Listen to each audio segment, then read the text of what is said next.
Lumen is listening.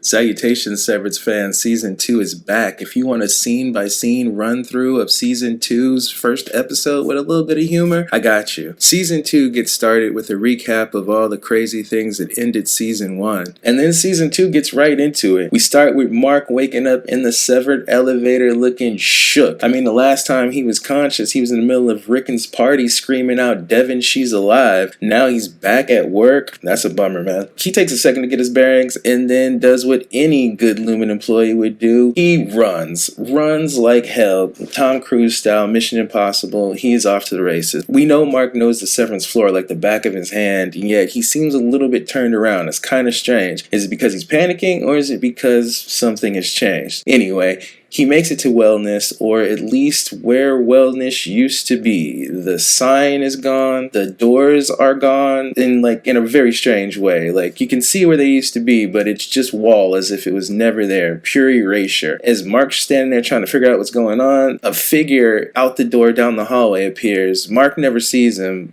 He lingers for a second and disappears. It's weird. He looks like Granger, but it's not Granger. Granger's dead. So it's clearly not Milchick, because Milchick's black. So who was that? I think something's coming, guys. I saw something in the credits that was interesting. Mark proceeds to make a beeline to the office, I'm sure hoping to find his crew, but when he gets there, it's 3 slack-jawed strangers. Everything looks the same, but everything's different. It's Twilight Zone vibes for real. It's an old man, a woman, and a dude who I believe is speaking Italian. The old man tells Mark S that his name is Mark W, and then asks Mark if he'd be interested in changing his name so they didn't get him confused. Mark's trying to get his bearings, and as if shit isn't weird enough, here comes Milchick holding balloons with Mark's face on them. As he approaches, Milchick says, "Welcome back, Mark. It's been a minute," and then proceeds to take him down to the management office. On the walk, Mark's trying to figure out if his team is alive, dead, fired, what, but Milchick just wants to talk about these stupid blue balloons. When they get to the management office, there's a young girl sitting at the desk that Milchick used to sit in. He tells her to hold Mark's balloon. Oh, and I almost forgot, her name is Miss Wong. As Milchick proceeds to walk into Mrs. Cobell's office, but it is no longer Mrs. Cobell's office. Things have changed. You see boxes and things being unpacked. It's a new day. Milchick is the new Cobell.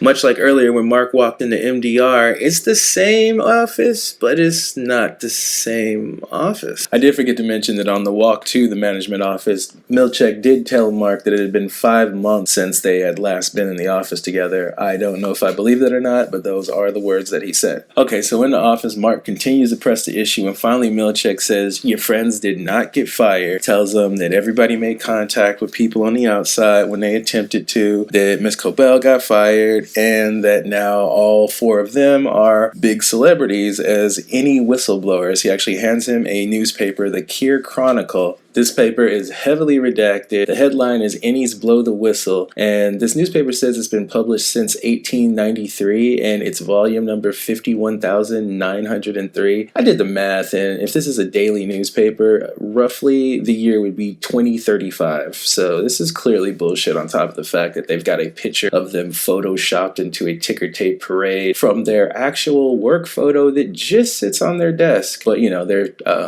innies, so they don't really know about Photoshop, I assume.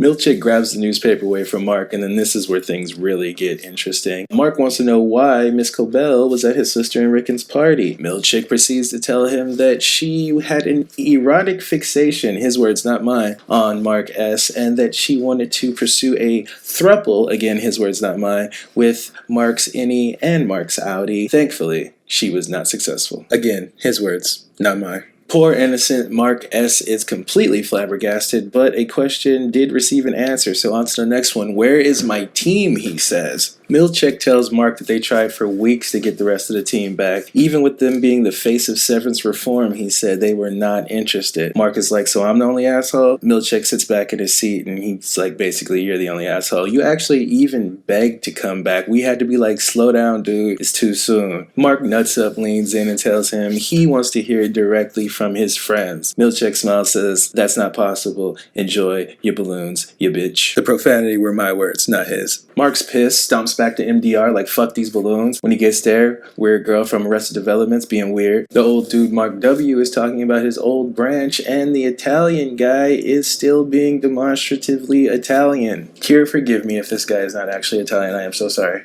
I am sorry, and that is all that I can be. The chick from Arrested Development has looked at Mark with a childlike wonder since he entered the office, and now she proceeds to follow him around the office and ask him numerous questions about what outside is like. If we take these interactions at face value, Mark has somewhat of a celebrity status. But hey kids, don't drop your guard just yet. Playtime is over. A child has just entered the chat. Miss Wong comes in and says, meet me in the kitchenette. She's got that little red ball. You know what time it is. Mark W says, oh no, the ball game. During this game, we find out that Mark W used to work at a branch called 5X with Gwendolyn Y. We have a name now. He also shares that it's a pleasant surprise, again, his words, not mine, that he's effectively not dead because his branch had gotten shut down. But the two most important things that we can take from this game is one, that unlike last season, Mark now knows how to play the game. And two, Miss Wong from Lumen ain't nothing to fuck with. During the game, Mark, with his best Colgate smile, says that he's lucky that he made 4 new friends, and Miss Wong is quick to let him know she is not a friend, sir. She is a supervisor. Mark takes a beat and says he made 3 new friends. And then they cut, and we never get to meet the Italian dude, but we're going to assume that his name is Dario based on his wooden head on his desk, which is literally the poor man's version of Mark's 3D crystal head thing that's on his desk. I can't wait to hear the story about this one. This entire episode is an any episode, so Mark packs up for the day, gets an elevator, 2 seconds later, ding dong, it's the next day. Walks back out. Let's do it again. The second Mark walks back into MDR, Kid's sister, or as we can call her now, Gwendolyn, asks him if at their perpetuity wing do the Egan's move. She says that at theirs they are animatronic and even do a little dance. Mark W says it's weird that the Lumen Egans don't move. Dario interjects and says that at his first Lumen site, their perpetuity wing, the Egans were brooms with plates for faces. He emphasizes that they were very poor. When asked about their Severance elevator, he says they had a rope. A clearly agitated Mark clearly ain't trying to hear the bullshit. He starts scribbling something on a piece of paper. We'll find out about that later. Fast forward to the end of the day. Before he clocks out, Mark W says that his old team was a bunch of dirt bags and that they never hit quota, which is interesting because he used to work with Gwendolyn, he said, so therefore Gwendolyn is a dirt bag? I guess we'll see. Mark doesn't really say anything to Mark W. He gets up and walks for the door, but before he goes to the door, he makes sure to slip whatever he was writing earlier into the coat pocket of Mark W.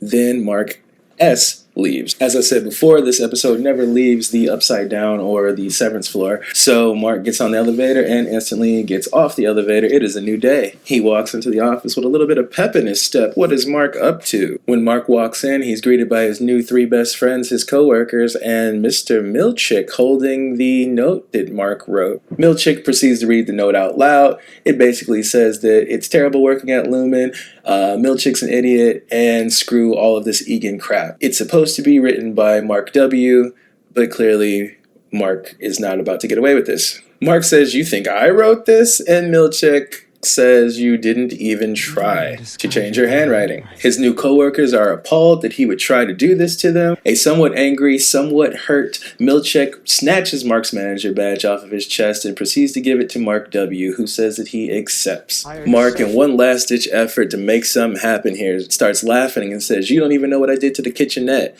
As everyone makes a move towards the kitchenette, Mark busts the fuck out and heads to the management office. He is on a mission. He runs past a protesting Miss Wong into Milchick's office, starts rumbling through drawers. He finds the speaker. You know what speaker I'm talking about. And he starts pleading to the board that he needs his friends, that they deserve to be together, that they are people too, that they cannot be erased. Once he gets all of that out, Milchick busts in and unplugs the speaker. He is not happy. Milchick proceeds to walk Mark directly to the Severance elevator. Mark asks, are you firing me? Milchick says nothing. Mark gets in the elevator and he says, goodbye, Mark S. As the doors close and Mark says, wait! He didn't wait. Doors close, doors open up again. We're back at Lumen. To continue the theme of this being one of the most disorienting episodes of Severance ever, When the doors open where the clock usually is, the clock is gone, and now there is a very disturbing picture, which we will shortly find out is called Kier Pardons His Betrayers. Over the next few sequences, we see a confused Dylan, a completely distraught Irving, and a shell-shocked Helly all emerge from the Severance elevator. The band is back together. They all go into the MDR office. They have to retrieve Irving from the bathroom. He's locked himself in there. He's a little distraught because, as you remember, last thing he saw was that his homeboy Bert,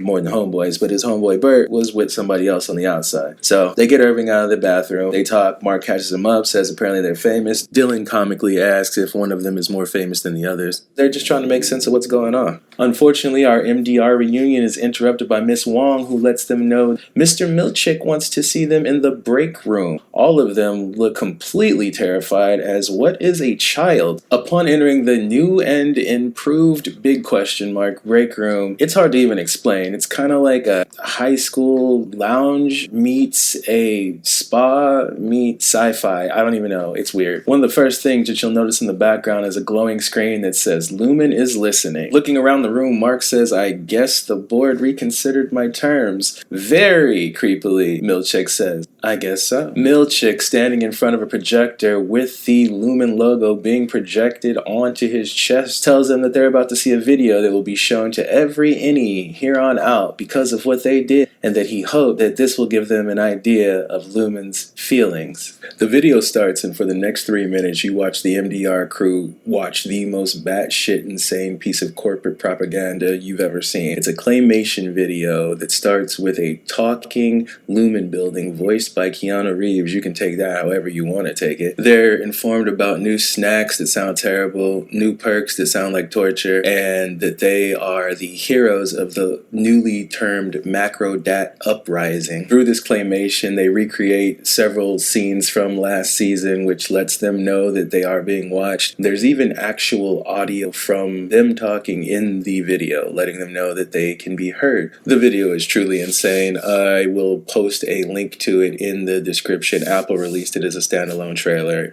The video ends, everyone is confused. Dylan does the lone man clap. Milchick proceeds to tell them that he is giving them, not their Audis, the chance to decide whether they stay or not. So he says they have until the end of day. If they start working on their files, he'll assume they're staying. If they don't, they can go. No hard feelings. Milchick tells them that they can talk amongst themselves and makes it a note to tell them that there are no cameras or videos anymore. They should have privacy, but he says it in a really creepy way. Milchick walks out of the door and Helly immediately asks what the hell was that. Dylan says a massive head game, and they proceed to talk to each other, whispering because they still don't trust, as they shouldn't, about what happened when they were on the outside. Mark proceeds to tell them that he woke up at his sister's house, that apparently Rick and Hale is his brother-in-law, that they all know Miss Cobell somehow, and that apparently his Audi's dead wife is Miss Casey. That last one shocks the hell out of everybody. Helly asks Mark if he's okay. Mark pensively says yes, and then he says I don't know. But then he quickly changes the conversation to Helly and asks what she saw. This is a huge moment considering, Helly's an Egan and everything, and she lies her ass off and just says that she woke up in a boring ass apartment chilling. Really struggling to put a story together, Helly tells them that she ran outside and got a gardener and told him to tell the police. Now, keep in mind, all of this happened at night. So Irv says, a gardener? A night gardener? Don't worry though, Helly got this. She responds, I think so. Maybe he has a different job during the day. Boom, nailed it. They move on to Irv, ask Irv what he saw up there. Irv becomes very visually emotional, rocking a little bit, then says, do you think he was serious about letting us leave? They press Irv to tell what he saw up there, but he's too emotional. He gets up and leaves the room. At this point, the camera follows Irv. Dylan decides to go get Irv and tells them that they'll be back. So now we have a Helly and Mark conversation to follow. Helly asked Mark if him and Miss Casey looked happy in the photos. Mark said, yeah, he thought they did. Helly looks a little disappointed. And then he says, I never felt that way about her. And Helly gives him the yeah, sure, okay. Helly asks Mark what he's going to do. Mark says, well, she's my wife, so I got to get her out of here. Helly's kind of yeah, it's your outside's wife. He's yeah, but we're kind of the same person. She says, are you though? He's it's mushy. At this point, Helly gets real serious. And she's we and the Audis are not the same. We don't owe them shit. And then she kind of tucks it in, and she's but Miss Casey's one of us, so if you want to find her, I'll help you. Mark says, so you're staying? Helly says, I think I'm staying. After that, we pick back up with Irving and Dylan, and Irving is headed straight for the severed threshold restricted door. You remember the door that Helly was trying to get out in the first episode? The door that they kicked Miss Cobell out when they fired her? Yeah, that door. This scene is actually kind of heartbreaking, and words probably won't do it justice, but essentially, Irving tells Dylan that he would like to leave because he saw that Bert had somebody out there, and if he didn't have Bert, he basically has nothing. Irving tries to fight his way out the door. Dylan, realizing that this is basically offing yourself, says, please just try. Irving pulls Dylan close and whispers that on the outside he saw himself painting dozens of pictures of a black hallway with an elevator at the end of it. Dylan says, like the break room, and he's like, no, this was different. We got to figure out what this is. I just want you to know.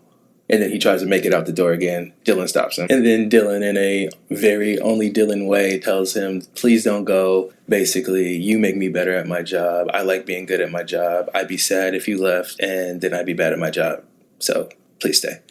Irving says some cute shit, and then, Dylan's like, hey, man, Bert would want us to find this out. Stick around, please. And then they get interrupted by Miss Wong, who says that Milchick wants to see Dylan. Right before Devin walks into Milchick's office, we see a visibly agitated Milchick trying to get Miss Cobell's name off of the welcome screen on his computer. He seems very, very concerned with this. Dylan walks into Milchick's office and hilariously says, you gonna apologize about the belt. In case you forgot, Milchick had to cut Dylan's belt last season to stop Dylan from doing the overtime contingency in the security room. Milchick, never one to answer a direct question, walks around the room a little bit, says nothing, and then looks at Dylan and says, your wife's name is Gretchen, right before he opens a hidden door in the office, because, of course, it's Severance.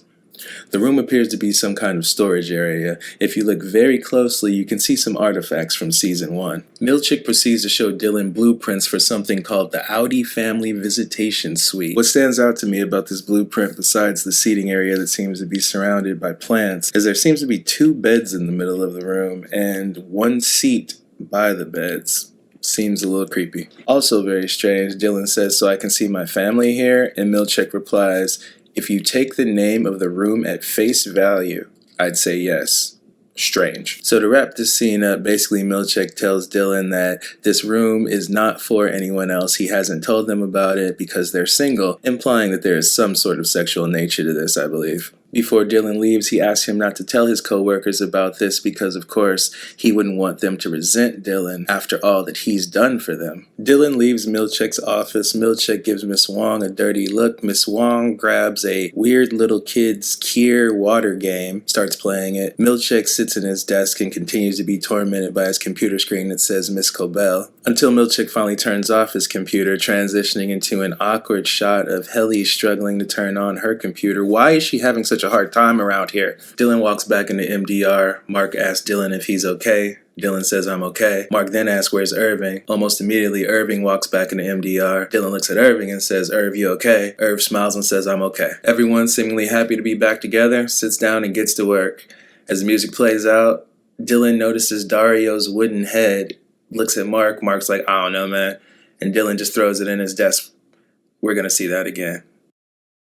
And just when you thought everything was going to end friendly, a picture of Gemma pops up on Mark's screen while he's working intently. It seems like Mark is working on a file that has something to do with Gemma or Miss Casey. Until next time, enjoy your balloons.